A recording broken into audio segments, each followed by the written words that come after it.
Cam Ward is the next Patrick Mahomes. I know. That's a statement that seems absolutely insane when Mahomes is already a 3-time Super Bowl champion in the face of the NFL. From being a 0-star recruit, being disrespected his entire life, and getting ignored by everyone in America, Cam Ward continues to defy the odds due to one single reason. But before we talk about that, let's go back to the beginning. Cam Ward was born on May 25th, 2002 in West Columbia, Texas, a town so small it makes most people's hometowns look like New York City. His dad, Calvin, was a former walk-on quarterback at Houston, and his mom, Patrice, was a high school basketball coach of nearly 25 years. Now, Cam didn't have an ordinary childhood. From the time he could walk, the Ward family was programming him for competition. At 18 months old, Cam had a basketball in his hands. By age 2, he was setting up cones in the kitchen and dribbling around them like it was training camp. Competition wasn't just encouraged in the Ward house, it was mandatory. Every activity became a test. Every moment became a chance to prove you weren't soft. These people turned Monopoly into psychological warfare that would make Navy SEALs uncomfortable. The games were so intense, so competitive, that they literally had to shut them down because family members were getting upset. At age 8, Calvin started coaching Cam, setting up nets in their backyard for throwing practice. But this wasn't your normal father-son catch where dad's checking his phone between throws. Calvin was studying his son like he was preparing for the SATs. At age 10, Cam was dragging his dad out of bed at dawn for extra throwing sessions, even after playing games the night before. This was obsession disguised as passion. And with every rep, you could see his brain getting rewired for elite competition. But as Cam entered high school, the family's programming was about to face its biggest test. At Columbia High School, Cam was dealt some devastating news. Columbia runs the wing T offense. This is an offense that literally just runs the ball and acts like throwing is optional. They averaged 12 pass attempts per game. 12! For Cam, this was mental torture. He couldn't transfer schools because everything else was too far away. Every Friday night, he'd watch quarterbacks from other schools put up video game numbers while we handed the ball off like a glorified running back. Meanwhile, Cam's talent was obvious everywhere else. He became Columbia High's all-time leading scorer in basketball, was a 2-time All-District Offensive MVP, and dominated in track and field, throwing shot put and discus. He was getting recognized everywhere except football, the one sport that mattered most to college recruiters. And it was due to the limitations his own coaches put on him. Calvin and Patrice watched their son's talent get buried every Friday night. They knew they had built a quarterback with elite arm talent, a crazy work ethic, and a mind programmed for competition. But he was trapped in an offense designed by someone who probably thought the forward pass was a fad. Cam would come home extremely frustrated after games, knowing he could do so much more, but never getting the chance to prove it. His parents felt helpless. All those years of sacrifices, all that obsessive training, and college scouts couldn't see past 12 pass attempts per game. Knowing they had no other choice, the family was forced to take matters into their own hands. Calvin contacted over 1,000 coaches. That's not a typo. 1,000 across Division 1, Division 2, NIAA, and junior colleges. He was running a telemarketing operation for his son's arm talent. At camps, Cam would clearly outthrow 4-star recruits, get praised by coaches for his arm talent, then watch those same coaches walk away without offering a scholarship. Schools like Texas A&M, Houston, and Texas State acknowledged his ability but never pulled the trigger because the numbers weren't there. The family was watching their 2 decades of programming get ignored because of those 12 pass attempts. Despite all this prep, all this never-ending hard work that would make Tom Brady look lazy, Cam Ward finished high school as a 0-star recruit. Not 1 star, not 2 stars, absolute 0. Completely invisible to every major recruiting service like he didn't exist. If the world didn't see Cam Ward, Calvin Ward would force them to. He turned into a full-time agent, hitting up every coach, cutting up film, driving Cam wherever somebody might give him a chance. And finally, after being ghosted by almost every college in America like a bad Tinder date, the University of Incarnate Word offered him 1 scholarship, 1 single offer. When Ward arrived in 2020, he wasn't some blue chip savior walking into a red carpet situation. He was buried on the depth chart as the 3rd string quarterback, and things would get a lot worse for him. Cam was forced to learn a totally new offensive system after years of running one that belonged in the Smithsonian. The jump from wing T to air raid was insanely overwhelming. For context, the wing T offense is what they ran in the 1940s, where they literally did nothing but run the football. The air raid is a modern day offense where passing is the primary means of moving the ball downfield. It's like going from riding a tricycle to flying a fighter jet. Ward attacked the playbook with the same obsessive fire his family had drilled into him during those board game wars. But there was a massive problem.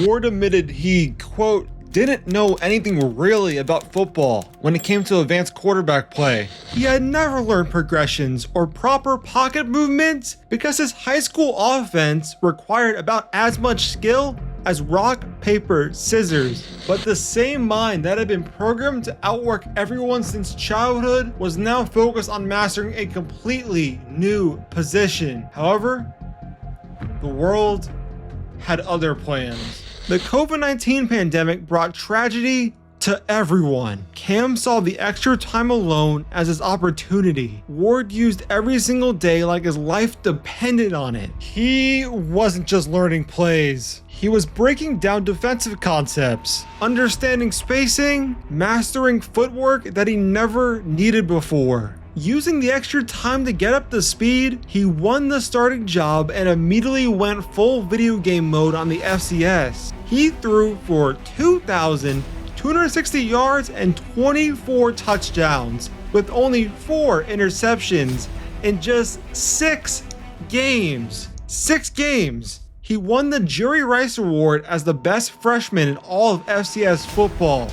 The 0-star recruit that every college had ignored was now the most dominant freshman quarterback in the country. But that was just Ward getting warmed up. His sophomore season, 4,648 yards, 47 touchdowns, and 10 interceptions, while leading Incarnate Ward to their first ever 10-win season and a conference championship. And yet, the doubters persisted like a bad rash. Sure, he's good at the FCS level, but can he handle real competition?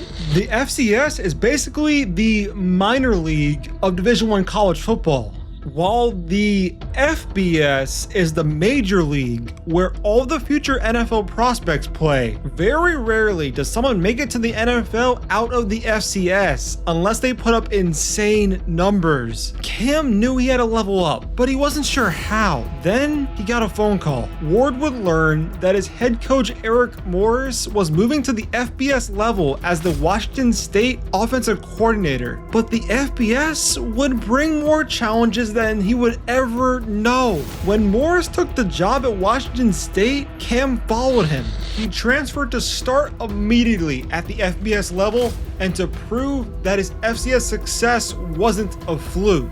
Except, maybe it was. The adjustment was absolutely brutal and seemed almost impossible to overcome. Pac-12 defenses were faster, more complex, more physical than anything he'd faced. These weren't FCS defensive backs who might be working at Subway in a few years. These were future NFL players who wanted to send him to the shadow realm.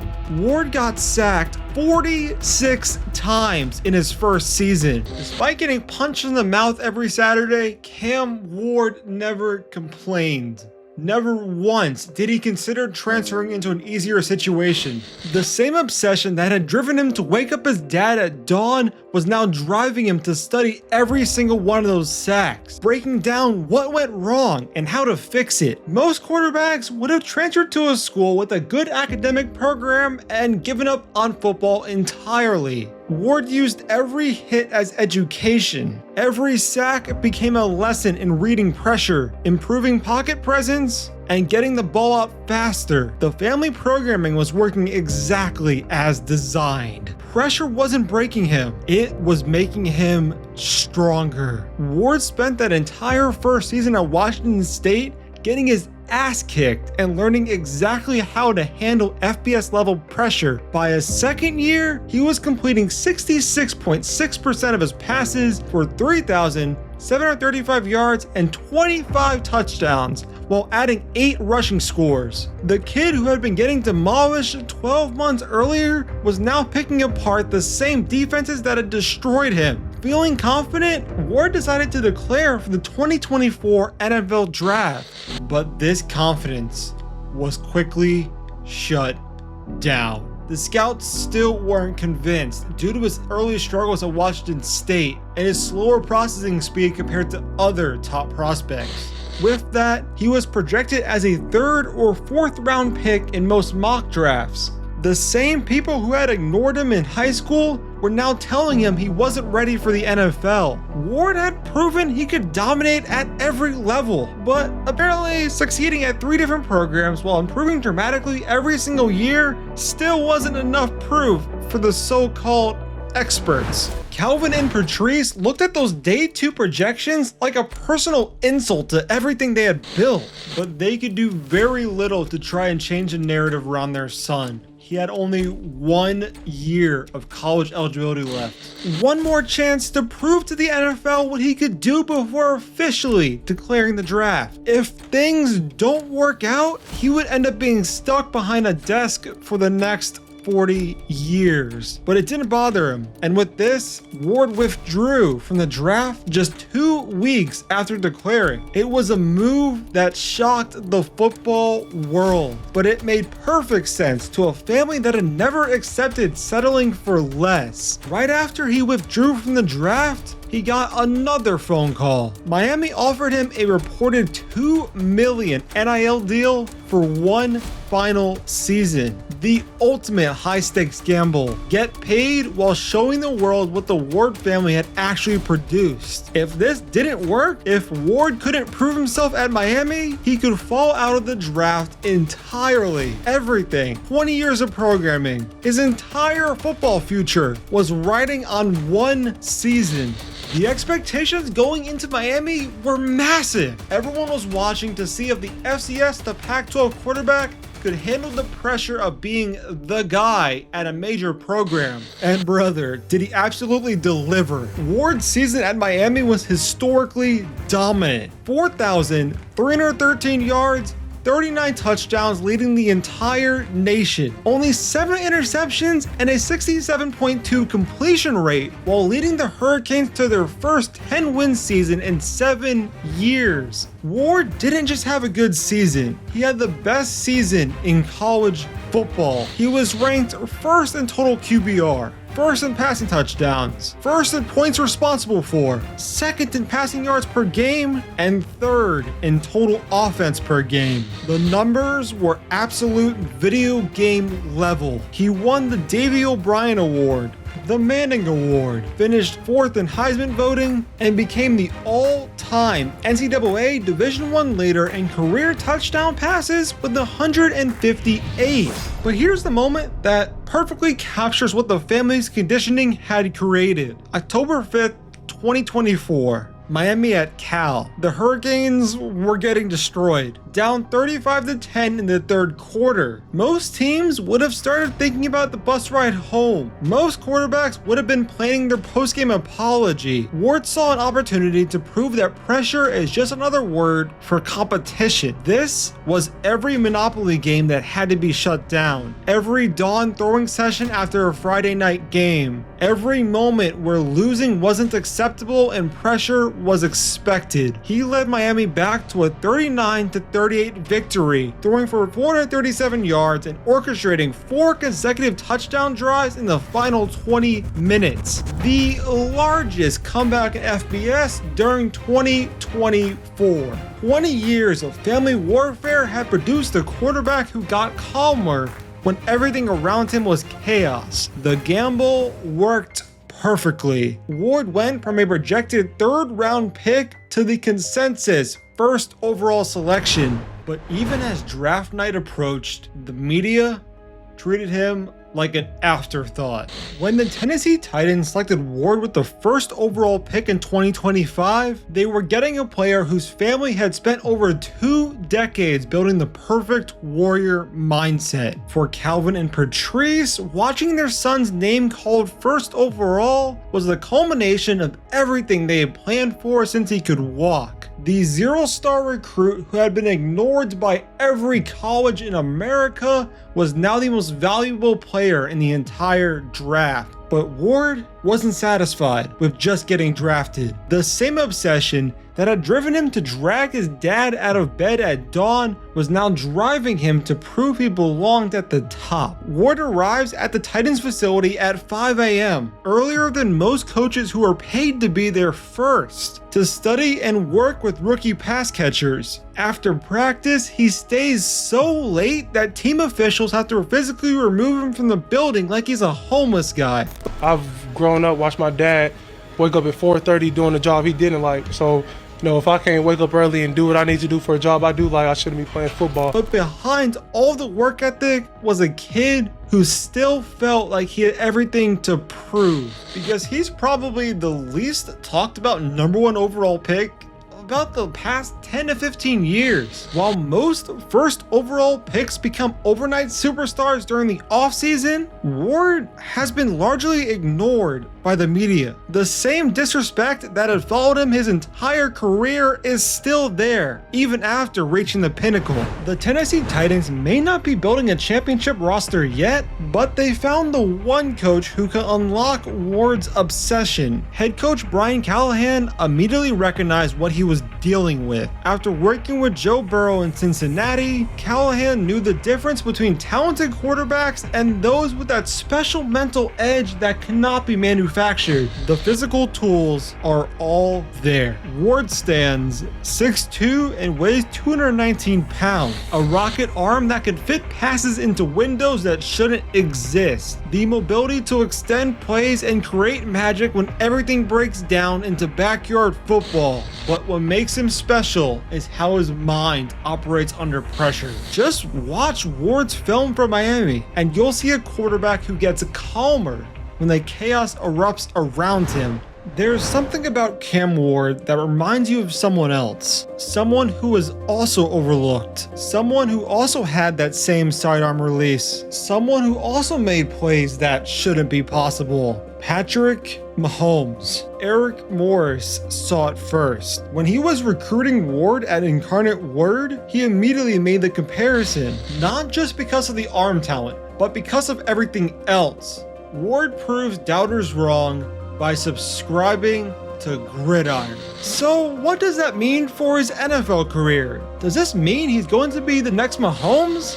Well, the worst case scenario is that of course he suffers a freak injury. The only thing that can stop his obsession is something completely outside his control. I really didn't have a reaction. I focused on Cam Ward. The most realistic scenario, he becomes a top 10 quarterback by year 4. Now, whether the Titans succeed depends on their competence as an organization, but Ward's individual development, that's guaranteed. Best case scenario, he becomes better than Steve McNair ever was and gives Tennessee their first ever Super Bowl. My prediction for this season, 3,200 yards, 63% completion, 28 touchdowns to 15 interceptions. The gunslinger will certainly show up in some bad decisions, but he'll also lead a couple game-winning drives that reminds everyone why they drafted him first overall. The blueprint is simple. Take a kid with elite arm talent, program him from birth to see pressure as an opportunity, and watch him prove everyone wrong at every level. 23 years. That's how long it's been since the Tennessee Titans had a franchise quarterback. Steve McNair was the last one. And guess what? The next one has been building a rock-solid foundation for over 2 decades, and we're about to see the final result. While everyone else is focused on his arm talent or his mobility or his college stats, they're missing the scary truth. The obsession that his family programmed into him from birth. That obsession turned a 0-star recruit into the first overall pick. That obsession is going to turn Cam Ward into one of the elite quarterbacks in the NFL. And don't be surprised when he has a similar rise to Josh Allen, who was another 0-star recruit that ended up turning into a superstar. Everyone who's ever been counted out at anything knows how that frustration can fuel you to outperform everyone. And everyone in the media who's disrespecting him right now, all the creators not making videos on him because he won't get enough views, keep sleeping. You'll be awake soon enough. Speaking of quarterbacks worth talking about, click here to find how a piece of technology sets Jaden Daniels apart.